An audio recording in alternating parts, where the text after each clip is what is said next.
ये magnetic nasal dilators Instagram पर बहुत ज्यादा ट्रेंड में है क्योंकि लोग ये बोल रहे हैं इनको यूज करने के बाद उनकी स्नोरिंग की समस्या यानी कि खर्राटे मारने की दिक्कत बहुत ज्यादा कम हुई है। इसमें क्या करते हैं, मैग्नेट एक स्ट्रिप के रूप में लगी होती है जिसको यूज करने के बाद हमारे नोस्ट्रिल्स चौड़े हो जाते हैं, जिससे क्या होता है हमें सांस काफी गहरी आती है, काफी खुल के आती है और हो सकता है खर्राटों की दिक्कत भी बहुत ज्यादा कम हो जाती हो।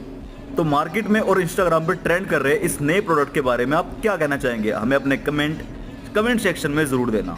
Share this video. Oh my gosh.